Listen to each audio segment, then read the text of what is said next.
कहा जा रहा है कि तुम्हारे बेटे की कोई इज्जत नहीं है, अगर उसको स्कूल में थप्पड़ मारते हैं तो थप्पड़ खा लो, मगर माहौल खराब होने मत दो। मैं आपसे कह रहा हूं, माहौल खराब होता है तो भाड़ में जाए। मैं अपनी औलाद के लिए खामोश नहीं बैठूंगा, मैं अपने बच्चे की इज्जत के लिए खामोश नहीं बैठूंगा। अगर गांव का माहौल मुझे बेइज्जती करने से खराब होता है तो फिर और खराब होने के लिए तैयार रहना पड़ेगा। क्या हमारी जान की कीमत नहीं है? भारत के संविधान में इज्जत फंडामेंटल राइट है, डिग्निटी फंडामेंटल राइट है। इस मुकाम पर हम आ गए, क्यों आ गए? क्योंकि हम सिर्फ वोट डाल रहे हैं, वोट डाल रहे हैं, हम कभी वोट नहीं ले रहे हैं। बिस्मिल्लाहिर्रहमानिर्रहीम। अस्सलामु अलैकुम व रहमतुल्लाहि व बरकातुहू। मुअज़्ज़िज़ मेरी इज़्ज़तदार माँ और बहनों, कौम और मिल्लत के तमाम बुजुर्गान मिल्लत, मेरे गयूर नौजवान साथियों, झारखंड मजलिस इत्तेहादुल मुस्लिमीन के सदर जनाब मोहम्मद शाकिर साहब, जनाब मौलाना मुबीन रज़वी साहब, जो इस बाई इलेक्शन के डुमरी के मजलिस इत्तेहादुल मुस्लिमीन के उम्मीदवार हैं,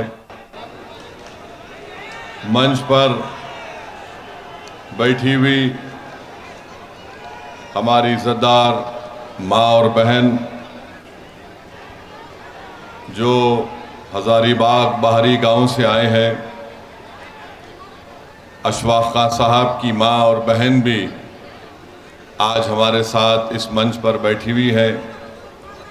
वो अशफाक खान जिसको पुलिस कस्टडी में कत्ल कर दिया गया है,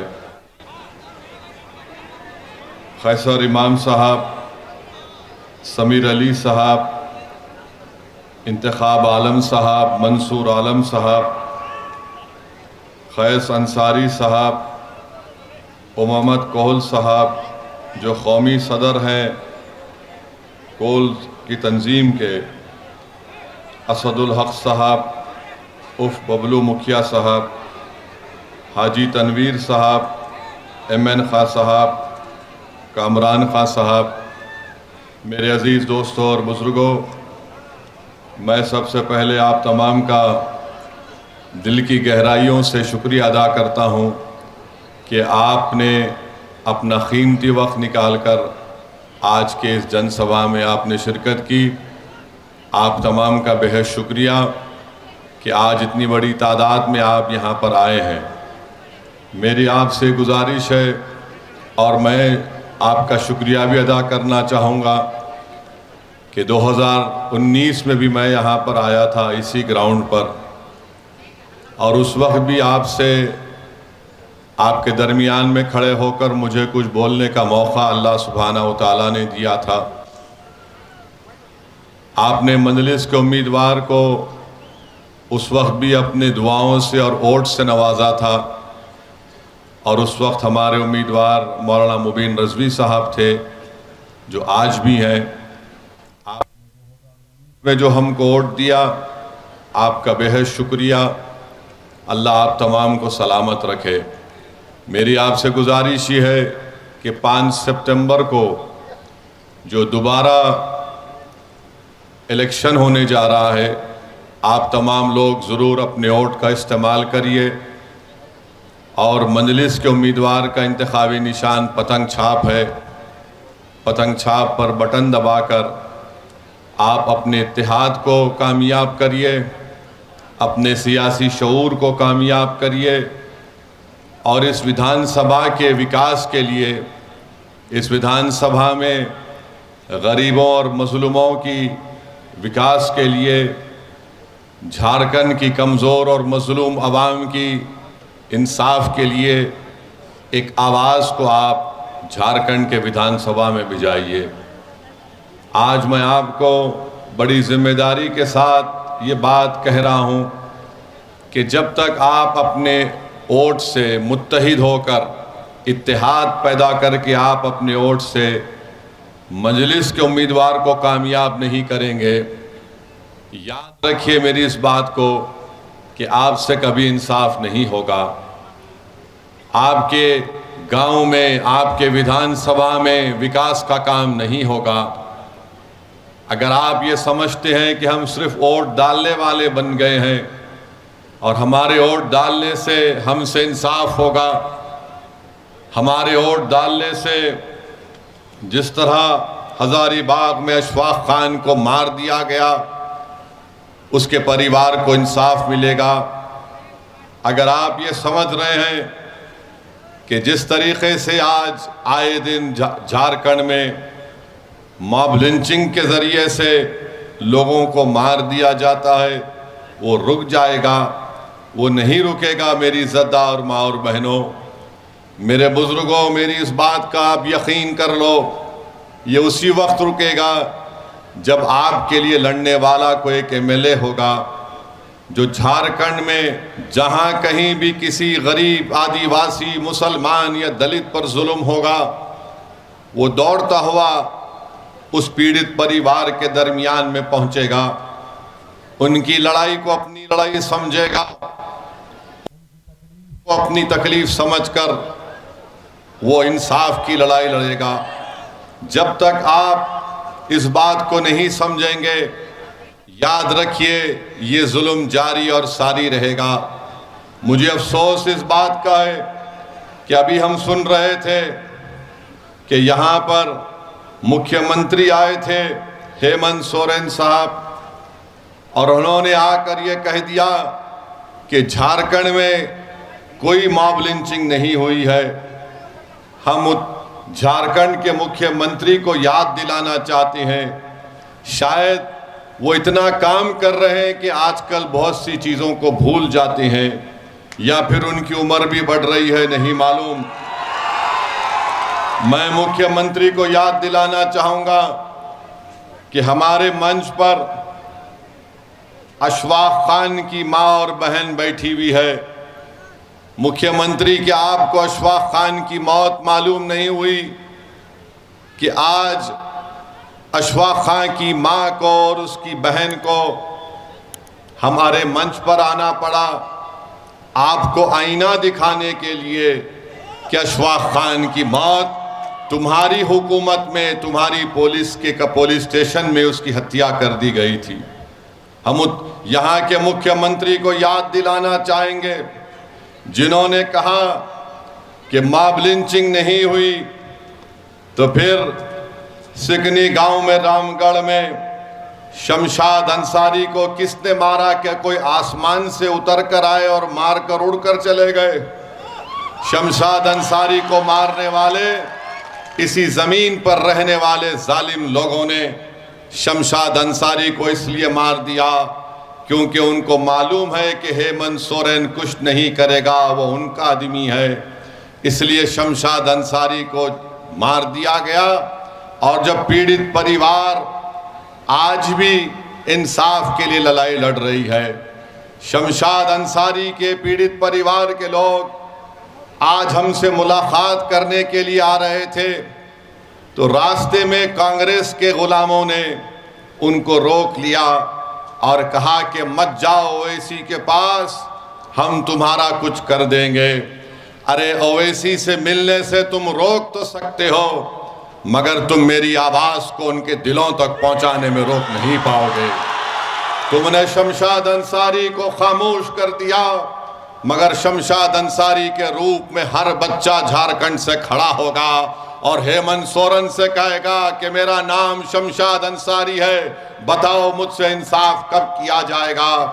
आज अगर ये सरकार सत्ता में है और इस सरकार का मुख्यमंत्री ये कहता है कि कोई मॉब लिंचिंग नहीं हुई है, तो फिर वाजिद अंसारी को एक इलेक्ट्रिक के पोल से बांधकर पीटा गया था चोरी के झूठे इल्जाम में।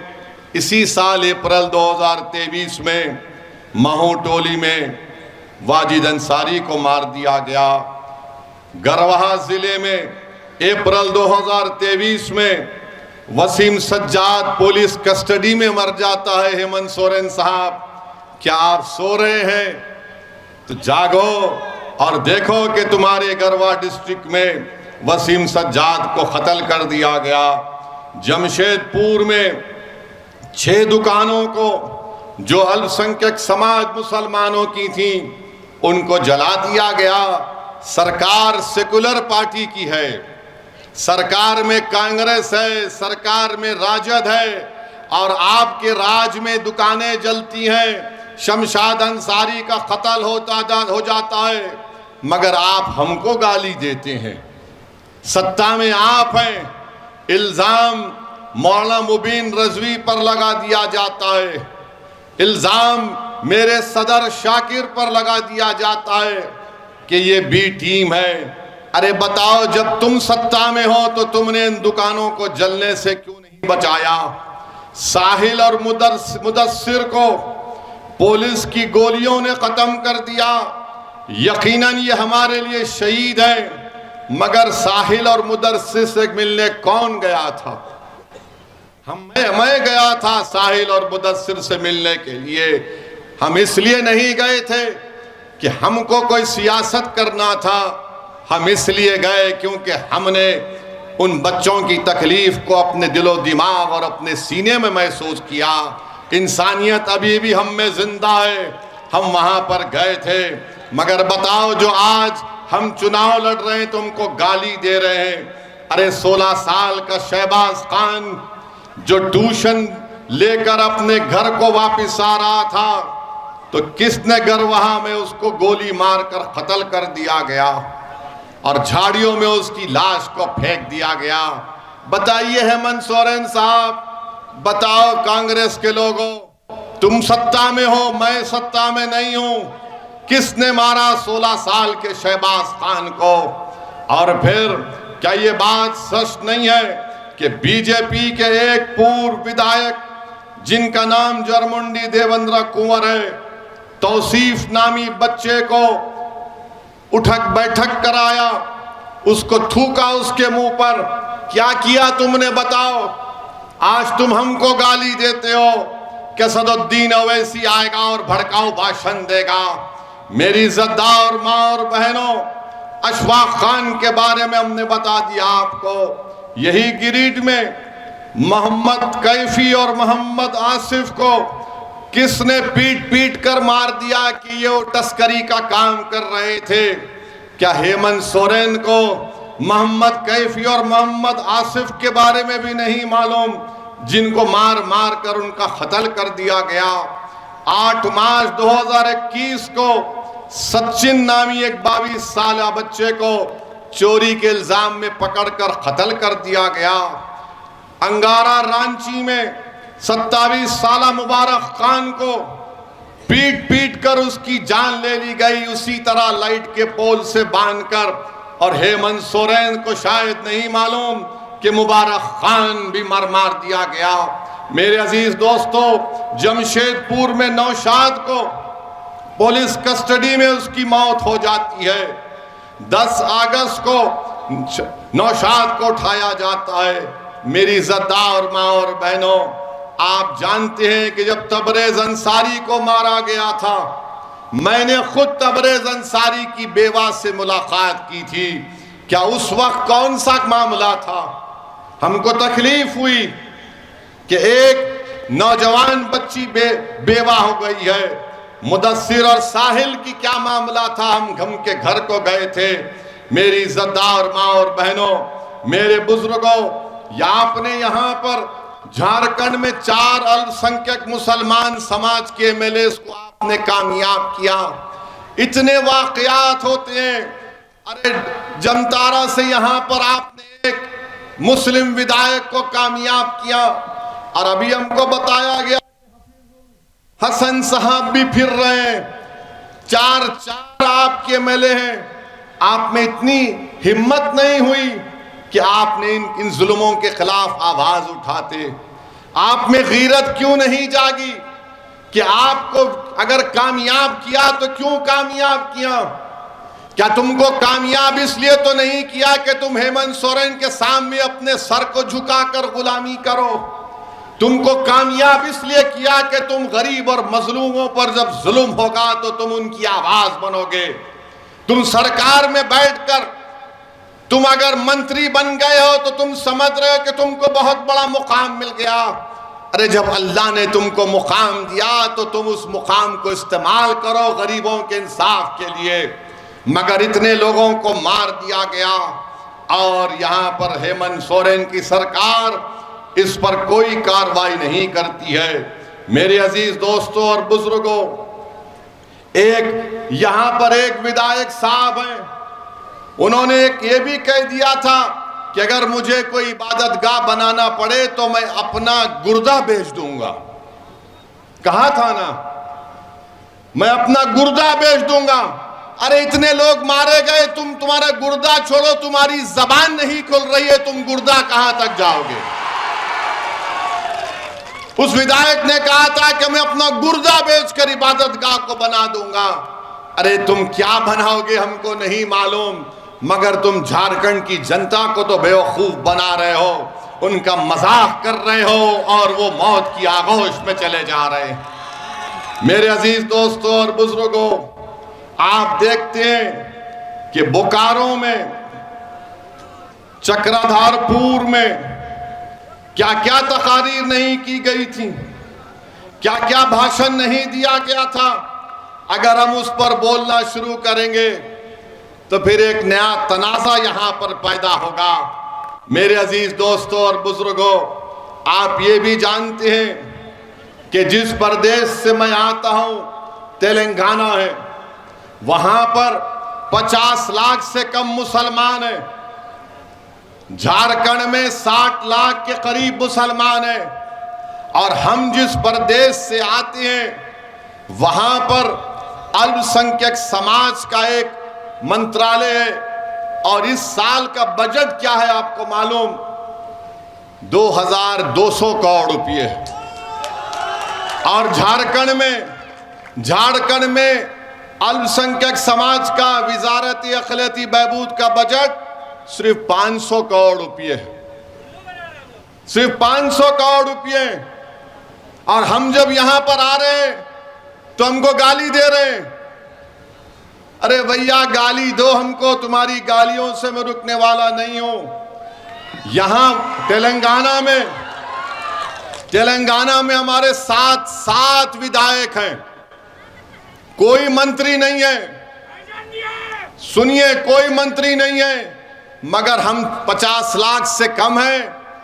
2200 करोड़ रुपये सालाना मिलता है। आप 60 लाख हैं, 4 एमएलए हैं, 2 मंत्री हैं, मगर आपका बजट 500 करोड़ रुपये है। यही बात जब हम करते हैं तो इन तमाम को पेट में दर्द होता है और इसीलिए हमको बदनाम किया जाता है कि असदुद्दीन ओवैसी भड़काऊ भाषण देता है। अरे अगर गरीबों के जुल्म को बयान करना भड़काऊ भाषण है तो सुन लो हेमंत सोरेन, मैं भड़काऊ भाषण देता रहूंगा। अगर शमशाद अंसारी की तकलीफ को बयान करना भड़काऊ भाषण है तो हम तमाम शमशाद अंसारी हैं। अगर हमारी बहन और हमारी माँ बैठी हुई है, उनके बेटे और औलाद के लिए इंसाफ की बात करना अगर भड़काऊ भाषण है तो मुझे फक्र है कि अल्लाह ने मुझे भड़काऊ भाषण बोलने की सलाहियत दी। मगर आप बताओ, आपने क्या किया? यहां पर चुनाव जब आता है तो ओवैसी का डर दिखाते हैं कि अगर ओवैसी को वोट देंगे, मंदलिस को वोट देंगे तो बीजेपी जीत जाएगी। और आप मासूम लोग सिर्फ वोट डालते हराने के लिए। अरे कभी अपने दिलों पर हाथ रखकर सोचो। कभी जब तुम अपने घर में जाकर बैठते हो तो अपने दिल से पूछो कि मैं क्या सिर्फ इनको वोट डालने के लिए पैदा हुआ हूं? क्या तुम सिर्फ वोट डालने के लिए पैदा हुए? तुम वोट नहीं ले सकते। आप 50 साल से वोट दे रहे हैं। आपके दादा ने वोट दिया, आपके दादा ने अपनी जवानी को बर्बाद कर दिया, अपने बुढ़ापे को बर्बाद कर दिया। आपके बाप ने अपने बचपन को खोया, सिसक सिसक कर तुम्हारा बाप मर गया, तुमने उनको वोट दिया। अब तुम हो और तुमसे भी यही कहा जा रहा है कि जिस तरह तुम्हारे बाप और दादा ने वोट दिया तुम उसी तरह चलो। नहीं मेरे नौजवान साथियों, तुम्हारे बाप दादा के पास विकल्प नहीं था, वो हालत मजबूरी में इन लोगों का साथ देते थे। आज तुम्हारे दरमियान में एक दीवानों की पार्टी खड़ी हुई है जो किसी के बाप को सुनने वाली नहीं है। तो मेरी आपसे गुजारिश है कि आप अपना वोट 5 सितंबर के दिन मजलिस इत्तेहादुल मुस्लिमीन को दीजिए। मेरे अजीज दोस्तों और बुजुर्गों, केंद्र की सरकार बीजेपी की है। आपको जानकर तकलीफ होगी कि 2020 और 21 से झारखंड की सरकार को अल्पसंख्यक समाज के विकास के लिए एक स्कीम है MSDP PMJV के, जो केंद्र की सेंट्रल गवर्नमेंट से आती है। झारखंड की सरकार को 155 करोड़ रुपए दिए गए। कितने? 155 करोड़ रुपए दिए गए।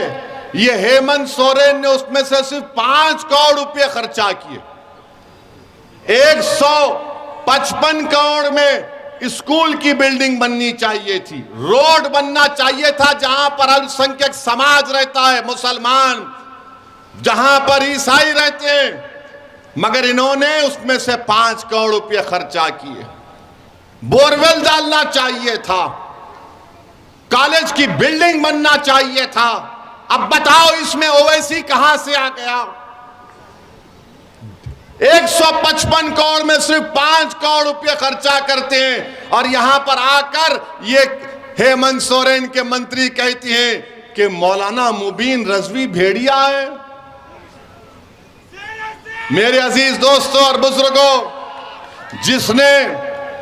जिसने मौलाना मुबीन रजवी को सुदीप कुमार सोनी ने भेड़िया कहा, सुदीप कुमार सोनी साहब, हमारे चेहरे पर दाढ़ी है, हमारा नाम मुबीन रिजवी है, हमारे सर पर टोपी है, हमारा दीन इस्लाम है, तो हम भेड़िए हो गए। तो फिर तुम्हारी पार्टी में जितने मुसलमान हैं वो क्या है बताओ? अगर जिसका नाम मुबीन रजवी भेड़िया है तो सुदीप कुमार, जो तुम्हारी पार्टी में जो लोग तुम्हारी चमचागिरी करते हैं वो क्या है बताओ? और याद रखो, भेड़िया शेर को भी खा लेता है, समझे ना? अगर तुम भेड़िया बोल रहे बोलो, जितना बोलते बोलो, मगर तुम्हारे जहन में जो जहर भरा हुआ है वो तुम्हारी जबान पर आ ही गया कि तुम हर मुबीन को भेड़िया कहते हो, तुम हर मुबीन को भेड़िया कहते हो। अगर तुम इंसान हो तो चलो शमशाद अंसारी के घर को जाकर दिखाओ, तुम में हिम्मत है तो चलो आओ, मगर तुम नहीं जाओगे। जिसके चेहरे पर दाढ़ी है, सर पर टोपी है, वो भेड़िया हो जाता है। ठीक है सुदीप कुमार, जब तुम्हारा चुनाव आएगा तो भेड़िए तुमको बताएंगे कैसा शिकार होता है। मेरे अजीज दोस्तों और बुजुर्गों, फिर यहां पर आप देखते हैं कि यहां पर आपने देख लिया कि गिरिडीह में 41 लाख की आबादी है। भेड़िया हमको कह दिए, हमको बी टीम कह दिए। 41 लाख की आबादी में सिर्फ 25 स्कूल हैं और उसमें एक ही 25 स्कूल हैं जिसमें से 1 या 3-4 हैं 12वीं जमात तक। अब ये बच्चे कहां पर जाएंगे पढ़ने के लिए? बताइए हेमंत सोरेन साहब, ये बच्चे कहां पर जाएंगे? तेलंगाना में, जिस प्रदेश से मैं आता हूं, जहां पर हमारा कोई मंत्री नहीं है, हमारा कोई मंत्री नहीं, हमने क्या काम किया? हमने वहां पर 1 लाख मुस्लिम बच्चे और बच्चियों को 204 गवर्नमेंट के रेजिडेंशियल स्कूल को खुलवाया और 6ठी जमात से 12वीं जमात तक हमारी बेटियां और हमारे बेटे फ्री में पढ़ते हैं। हम मंत्री नहीं बने, ना कभी बनेंगे। हमसे कहा भी गया था कि ओवैसी साहब मंत्री बनना है, तो हमने कहा कि ना मंत्री बनना है ना संतरी बनना है, आप बताओ हमारे लिए क्या काम कर सकते। हमने कहा हमारे बच्चियों को, हमारे बेटों को स्कूल खोलो। आपको जानकर खुशी होगी कि 1 लाख के करीब मुस्लिम बच्चे और बच्चियां तेलंगाना में 6ठी जमात से फ्री में पढ़ रही हैं। और मेरे पार्लियामेंट के इलाके में मैंने एक जूनियर कॉलेज को खुलवाया। 11th और 12th में उस जूनियर कॉलेज के 5 बच्चे नीट क्वालिफाई होकर गवर्नमेंट के मेडिकल कॉलेज में फ्री सीट लाकर अब मेडिसिन डॉक्टर बन रहे हैं। यह काम मैंने किया, हमारे एमएलए अकबरुद्दीन ओवैसी के विधानसभा में यह काम हुआ। यह काम आप कर सकते हैं झारखंड में। कब कर सकते आप? जब आप अपने विधायक को कामयाब करेंगे, जब आप सियासी ताकत हासिल करेंगे। मगर अगर आप सिर्फ यही सोचते रहेंगे कि नहीं नहीं हमको वोट डालना है, हमको वोट डालना है, तो फिर वोट डालने का मतलब यही होगा कि तुम वोट तो डाल रहे हो मगर अपने लिए नहीं डाल रहे हो, अपने बच्चों की तालीम के लिए वोट नहीं डाल रहे हो, अपनी जान की हिफाजत के लिए वोट नहीं डाल रहे हो। क्योंकि जब तुम वोट डाल रहे तो शमशाद कैसे मरा बताओ मुझे? इतने लोग कैसे मर गए जब तुमने वोट डाला? अब झारखंड मुक्ति मोर्चा के लोग बोलेंगे, यहां की सरकार बोलेगी अरे ओवैसी तेलंगाना की सरकार में बहुत पैसा है, हम गरीब प्रदेश हैं। नहीं नहीं, गरीब तुम नहीं हो। 2019 और 20 में झारखंड सरकार को मिनरल्स में 5,165 करोड़ रुपए मिला। 5,165 करोड़ रुपए मिला है। कहां गया ये? किसकी जेब में गया पैसा? ये किसकी जेब में गया बताओ? गरीब के जेब में तो नहीं गया। गरीब के बच्चे तो शिक्षा हासिल नहीं कर रहे। 5,165 करोड़ रुपए इनको मिले। और फिर हम पर इल्जाम लगाते कि ओवैसी आएगा तो बीजेपी को फायदा होगा। तो ये बताइए कि झारखंड के एक मिनिस्टर हैं मिथिलेश ठाकुर, उनका नाम है, वो मालूम मुझे है, वो मिथिलेश ठाकुर है। ठाकुर ने 6 दिसंबर के दिन मिठाई बांटी। अरे तो 11 रब्बीउल अव्वल के दिन भी मिठाई बांटता, आका की आमद की खुशी में मनाता, मिठाई खिलाता। मगर मंत्री ने कहा कि नहीं, 6 दिसंबर को हम बांटेंगे, मिठाई खिलाएंगे, क्योंकि उस दिन बाबरी मस्जिद को शहीद किया गया था। हेमंत सोरेन, ये आपका सेकुलरिज्म है और आप हम पर उंगली उठाते हैं। याद रखो, अगर तुम एक जबान से मेरे खिलाफ झूठ बोलोगे तो मैं तुम्हारी 1000 सच्चाइयों को जनता के सामने रखूंगा। अब आप देखिए इनका रिकॉर्ड। अब इतना तो हेमंत सोरेन के लिए काफी है, अब थोड़ा मोदी पे भी बोलते हैं, वरना कांग्रेस के लोगों में तो अब रात में नींद नहीं आएगी।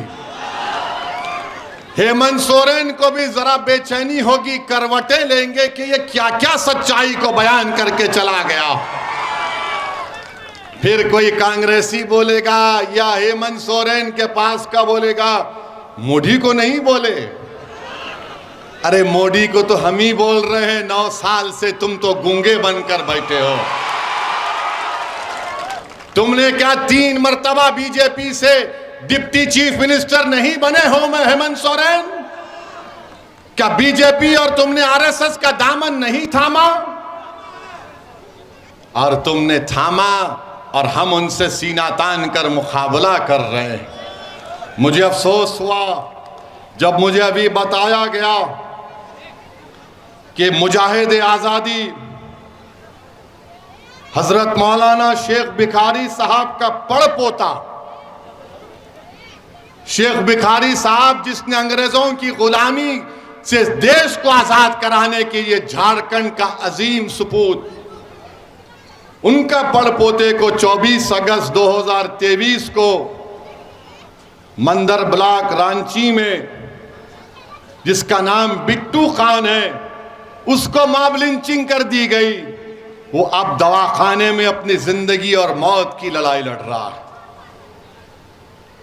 शेख भिखारी साहब का पड़पोता, वो बेचारे जो इस देश को आजाद कराने के लिए अपना सब कुछ कुर्बान कर दिए, और जालिमों ने उनके पड़पोते को मां पीट पीट कर अस्पताल को पहुंचा दिया, और अभी तक उस केस में कोई एफआईआर नहीं हुआ, हमको बताया जा रहा।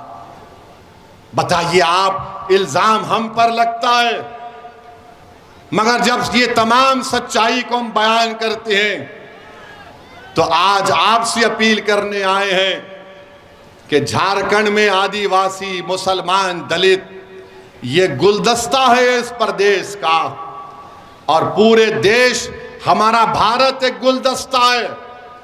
और Narendra Modi uniform civil code लागू करना चाहते हैं।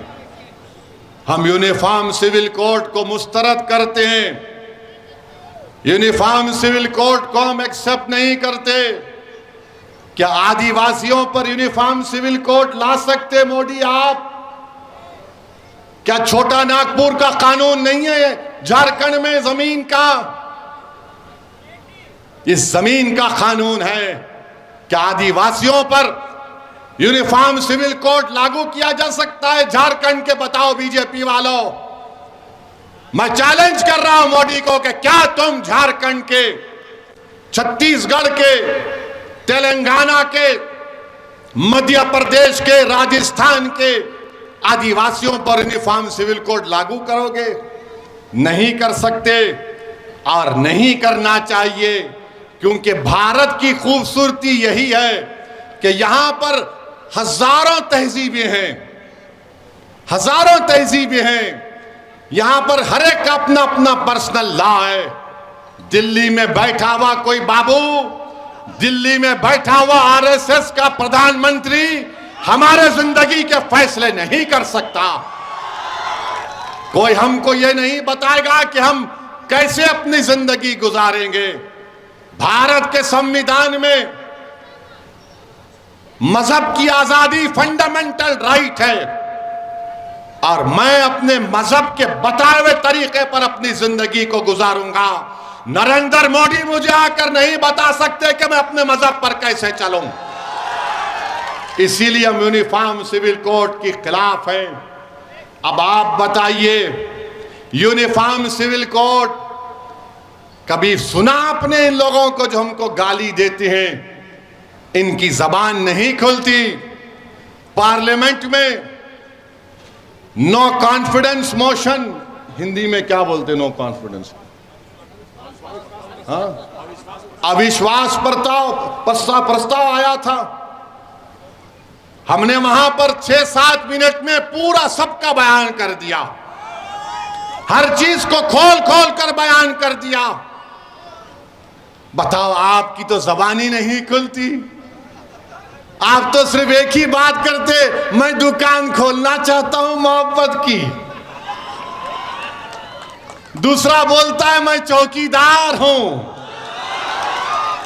यह ऐसा चौकीदार है जो चीन 2000 स्क्वायर किलोमीटर जमीन पर कब्जा करके बैठा है, मगर चौकीदार क्या चौकीदारी कर रहा है। डेप्सांग डेमचाक में चौकीदार के नाक के नीचे चीन अपनी हमारी जमीन पर फौज को उतार दिया। ये दुकानदार है, ये सिर्फ बोलता मैं मोहब्बत की बात करता हूं, तो शमशाद अंसारी से मोहब्बत की बात कौन करेगा? अशफाक खान से मोहब्बत की बात कौन करेगा? अरे तुम्हारी सरकार है ना दुकानदार वालों, तुम्हारी सरकार है झारखंड में, मेरी तो सत्ता में तो नहीं हूं। एक तरफ दुकानदार, एक तरफ चौकीदार। ये दुकानदारों ने 50 साल से हमको लूटा, ये चौकीदार हमारी शनाख्त को खत्म करना चाहता है, हमारी तहजीब को खत्म करना चाहता है। इस देश में ना दुकानदार की दुकान की जरूरत है, ना चौकीदार की जरूरत है, बल्कि तीसरे विकल्प की जरूरत है जो इंशाअल्लाह पैदा होगा। आप देखना मेरे अजीज दोस्तों और बुजुर्गों, देश के प्रधानमंत्री बड़ी बड़ी बातें करते हैं, सबका साथ, सबका विश्वास, सबका विकास, क्या क्या बकते रहते हैं। मगर आज हमने देखा कि एक मासूम 7 साल का बच्चा जब स्कूल को जाता है उत्तर प्रदेश में, जहां पर बीजेपी की सरकार है, जहां पर योगी आदित्यनाथ मुख्यमंत्री हैं, वो टीचर अपने क्लास में उन बच्चों से कहती है ये मोहम्मडन का बच्चा है, इसने बराबर नहीं पढ़ा, इसको मारो। आप बताइए कि एक बच्चा आकर उसको बच्चे को मारता है, उस 7 साल के बच्चे को, तो टीचर कहती है मोदी जी, जिस तरह हेमंत सोरेन को भूलने की आदत है, उससे ज्यादा मोदी जी को भूलने की आदत है। तो टीचर कहती है मोदी जी तुमने इसको अच्छा नहीं मारा, दम से मारो, ये मोहम्मडन है। बताइए आप, और वो बच्चे को मार पीटा जाता है, उसका वीडियो पूरे देश में, पूरी दुनिया में चला गया। उस बच्चे के बाप से मैंने बात की, हमारे वहां के मजलिस के सदर को भिजाया। जिस तरह हमारा सदर झारखंड का कभी कुछ हो जाता है तो शाकिर दौड़ते हुए चीखे मारता है। अरे जिंदा अभी ठहरो, सुनो, तुम शाकिर साहब लेके आए क्या? तुमको सुनो हमारी बात। वहां पर हमारे सदर को भिजाया, उस 7 साल के बच्चे के वालिद से, पिता से हमने बात की। उसके बाप ने कहा, हमने पूछा पुलिस में कॉम्प्रोमाइज क्यों किया तुमने? तो उन्होंने कहा कि क्या करना ओवैसी भाई, हमको यह बताया गया कि गांव का माहौल खराब हो रहा है, हिंदू मुस्लिम नहीं होना चाहिए, इसीलिए हमने कोई कंप्लेन नहीं की, हमने अपने बच्चे को स्कूल से निकाल दिया। यही कमजोरी हमारी। अगर कोई बाप अपने बेटे के लिए नहीं लड़ेगा तो क्या दुनिया लड़ेगी? कौन लड़ेगा? अरे एक बाप ही तो लड़ेगा ना अपने बेटे की इज्जत के लिए। मगर उस बाप को भी मालूम कि बीजेपी की सरकार है, मोदी प्रधानमंत्री है, योगी मुख्यमंत्री है, मुझे इंसाफ नहीं मिलेगा। मेरे अजीज दोस्तों और बुजुर्गों, मेरी इज्जतदार मां और बहनों, याद रखो, आप अगर आप इसी तरह डरते रहेंगे कि माहौल खराब हो जाएगा, अरे माहौल जुल्म से खराब हो रहा है, तुम्हारी खामोशी से माहौल खराब नहीं हो रहा है। अगर वो बाप अपने बेटे की कंप्लेन नहीं कर सक रहा है, क्योंकि यही सेकुलरिज्म के चौधरी हैं, यही जो सेकुलरिज्म को ले डूबे इस देश में, उसने जाकर उस बच्चे के बाप से कह दिया कि तुम कंप्लेन मत करो, गांव का माहौल खराब हो जाएगा। अरे जालिमों, अगर तुम्हारे बेटे को मारते तो तुम खामोश बैठते, क्योंकि मार खाने वाला 7 साल का बच्चा मेरा बेटा था, मेरी औलाद थी। तो तुम में इतनी हिम्मत आ गई कि तुम मुझसे आकर कहते हो कि तुम माहौल को खराब होने मत दो। अगर किसी रांची में या उत्तर प्रदेश में योगी आदित्यनाथ के पोस्टर को फाड़ दिया जाएगा या मोदी के पोस्टर को फाड़ दिया जाएगा तो क्या करोगे? पुलिस दौड़ते हुए जाएगी उसके घर पर, उसके घर तक बुलडोजर लेकर जाएगी। मगर भारत में, हमारे वतन अजीज में, एक बाप से कहा जा रहा है कि तुम्हारे बेटे की कोई इज्जत नहीं है। अगर उसको स्कूल में थप्पड़ मारते हैं तो थप्पड़ खा लो, मगर माहौल खराब होने मत दो। मैं आपसे कह रहा हूं, माहौल खराब होता है तो भाड़ में जाए। मैं अपनी औलाद के लिए खामोश नहीं बैठूंगा, मैं अपने बच्चे की इज्जत के लिए खामोश नहीं बैठूंगा।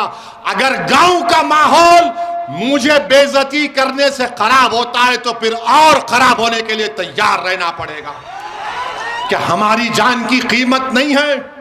भारत के संविधान में इज्जत फंडामेंटल राइट है, डिग्निटी फंडामेंटल राइट है। इस मुकाम पर हम आ गए, क्यों आ गए? क्योंकि हम सिर्फ वोट डाल रहे हैं, वोट डाल रहे हैं, हम कभी वोट नहीं ले रहे हैं। मेरे अजीज दोस्तों और बुजुर्गों, याद रखो, आप अगर आज आप अपनी ताकत को नहीं समझेंगे, लोग बोलेंगे आपसे अगर मुबीन रजवी कामयाब हो गया तो क्या होगा? मेरे अजीज दोस्तों और बुजुर्गों, अगर एक मुबीन रजवी तुम्हारा विधायक बनकर झारखंड की विधानसभा में जाएगा तो कम से कम मुबीन रजवी की जबान से निकलेगा शमशाद अंसारी जिंदाबाद, शमशाद अंसारी जिंदाबाद। कभी तो कोई लड़ेगा, मगर आज ये कहेंगे अरे एक जीतेगा तो क्या होगा? आप उनसे कहना कि भारत की पार्लियामेंट में 2 MP हैं मंजलिस के, और जब 2 में से एक खड़े होकर 6-7 मिनट के लिए भारत की लोकसभा में बोलते हैं तो मोदी से लेके अमित शाह सब परेशान हो जाते हैं कि अब ये क्या बोलने वाला। अगर हम बोलने की सलाहियत रखते हैं तो आपकी वजह से, आपकी दुआओं की वजह से, आपके वोट की वजह से, आपकी ताईद की वजह से। यही तो मेरी ताकत है, यही तो मेरी ताकत है और अल्लाह का करम है, सदका नबी करीम सल्लल्लाहु अलैहि वसल्लम का। मगर आज आप खामोश बैठते रहेंगे तो फिर याद रखिए कोई आसमान से नहीं आने वाला है। और आपको हम बताना चाह रहे हैं कि अब तो ट्रेन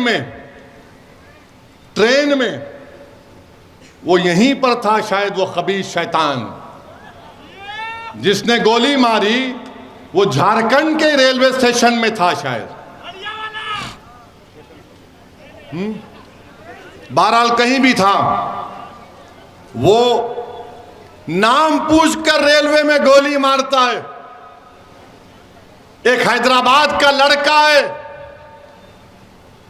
नौजवान बीवी है, 3 बच्चे हैं, उसको गोली मार दी, चेहरे पे दाढ़ी है, वो तड़प रहा है उसके पैरों के पास और ये तकरीर कर रहा है कि अगर भारत में रहना है तो योगी और मोदी को वोट देना पड़ेगा। मैं उन गोली मारने वालों से कहूंगा कि सारी दुनिया की गोलियां खत्म हो जाएंगी, हम मरने तैयार हैं, मगर किसी बाप से नहीं डरेंगे। हम अपने मतलब पर, अपने मकसद के तहत, अपनी मोहब्बत की बिना पर वोट देंगे। अरे तुम गोली मार कर हमको शहीद करके तुम कह रहे हो, याद रखो तुम जालिम हो, तुम्हारा जुल्म खत्म होगा। तुम अगर समझ रहे हो कि इख्तिदार में मोदी है तुमको कुछ नहीं होगा, अरे इख्तिदार तो अल्लाह का है, इख्तिदार तो अल्लाह का ही रहेगा, सुबह कयामत तक इंसानों का इख्तिदार नहीं रहता। अगर इख्तिदार इंसानों का होता तो बादशाहों के महल वीरान नहीं होते। अगर इख्तिदार इंसानों का होता तो सल्तनतें बर्बाद नहीं होती हैं। हाँ, हमारा सुल्तान मोहम्मद सल्लल्लाहु अलैहि वसल्लम है, ताजदार मदीना है, इख्तिदार उसका रहने वाला है, अल्लाह का। आज जो लोग नाम लेकर हमको गोली मार रहे हैं या हमारी जानें ले रहे हैं, सुन लो, तुम्हारे पास भी इख्तिदार नहीं रहेगा, तुम्हारे पास से भी इख्तिदार जाएगा। अल्लाह इंसाफ करेगा। मैं जानता हूं कि किसी एक भारत के किसी एक मुकाम पर किसी एक मां के बेटे को किसी ने जान से मार दिया, तो जब मीडिया के लोगों ने जाकर उस पीड़ित मां से पूछा कि तुम्हारे बेटे की हत्या कर दी गई है, मां जी तुम्हारी तबीयत कैसी है, तो उस मां ने आंख में आंसू लाकर कहा कि मैंने तो सब्र कर लिया मगर मेरा अल्लाह सब्र नहीं करेगा। तुम आज गरीबों पर, कमजोरों पर जुल्म कर रहे हो, इंशाअल्लाह ताला खुदरत इंसाफ करेगी। मेरे अजीज दोस्तों और बुजुर्गों, आपको हम सिर्फ यही बताने आए हैं कि यहां पर आपने 20 साल से 19 साल से आपने एक ही उम्मीदवार को वोट दिया, उन्होंने कोई कारखाना नहीं कायम किया। मुबीन रजवी साहब और हमारे सदर साहब बता रहे थे कि यहां से कई नौजवान मर्द हजरात अपने अपने घर छोड़कर कोई मुंबई चला गया, कोई दिल्ली चला गया, तो कोई हैदराबाद चला गया।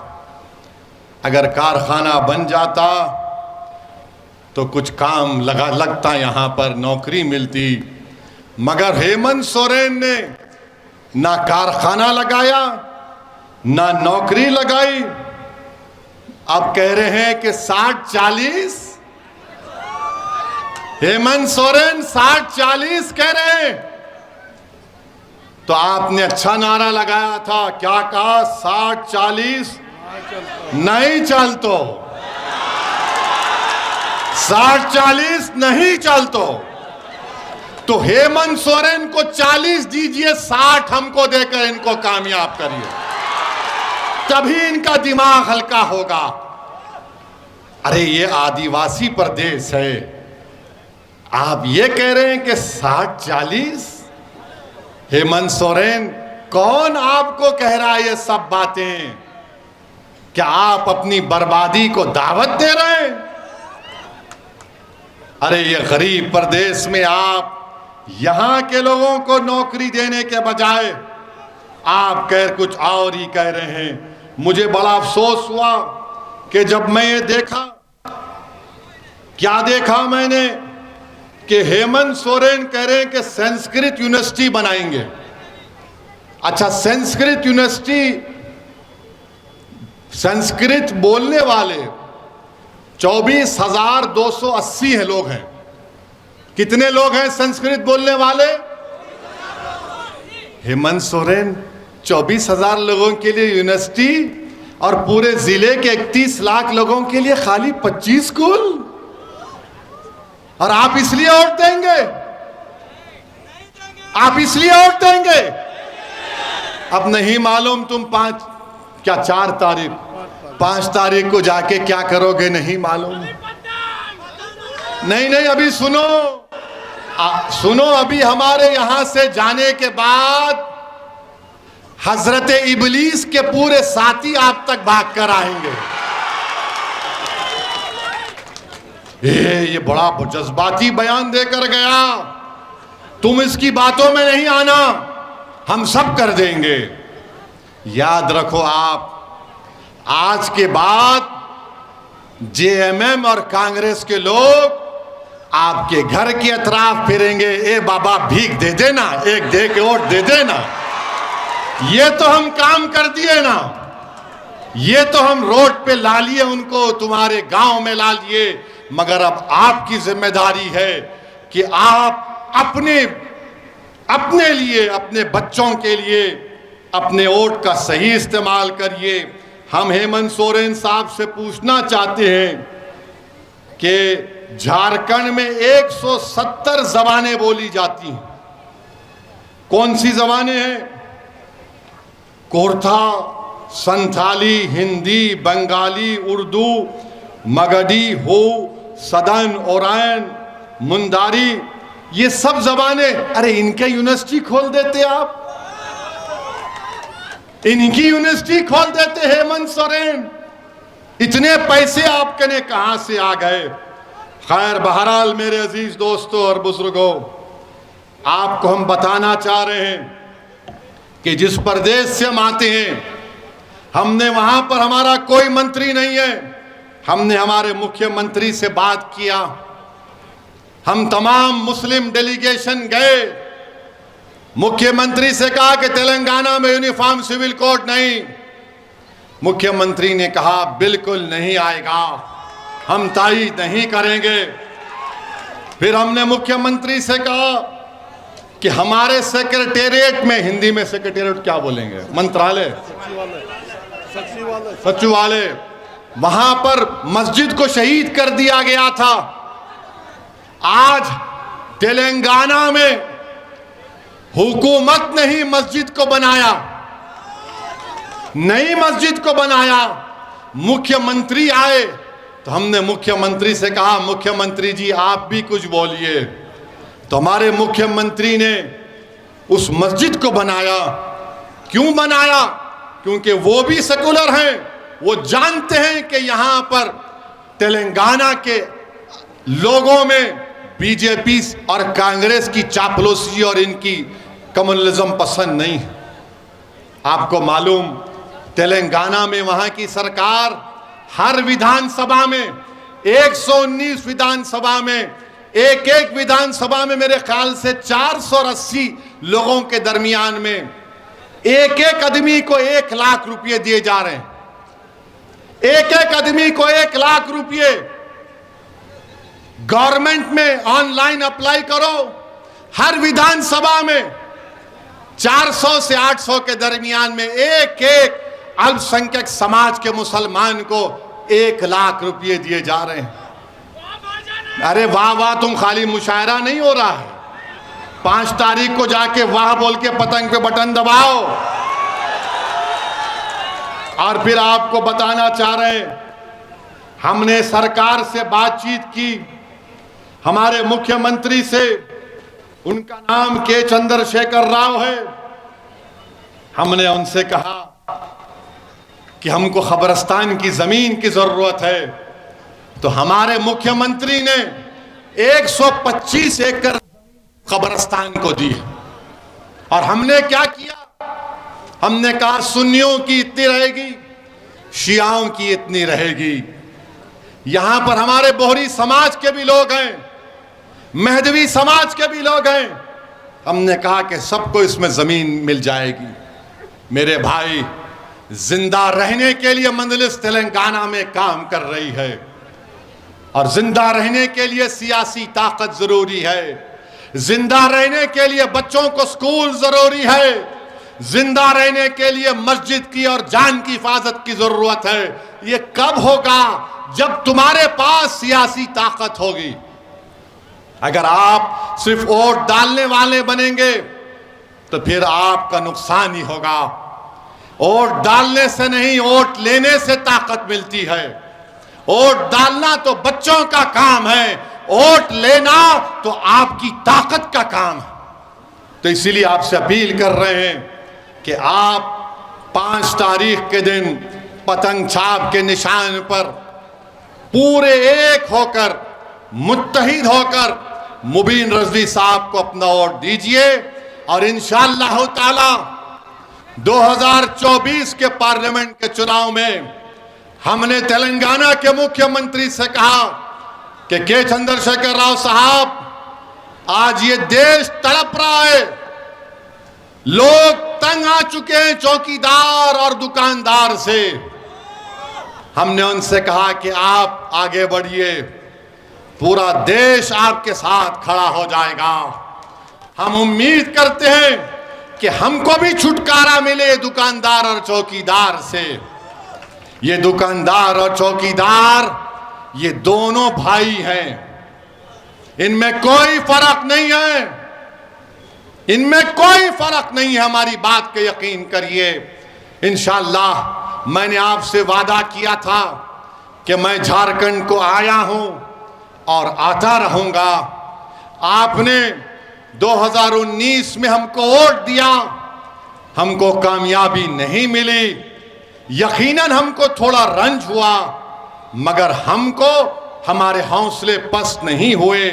हमने जो वादा किया हम आ रहे हैं और आते रहेंगे।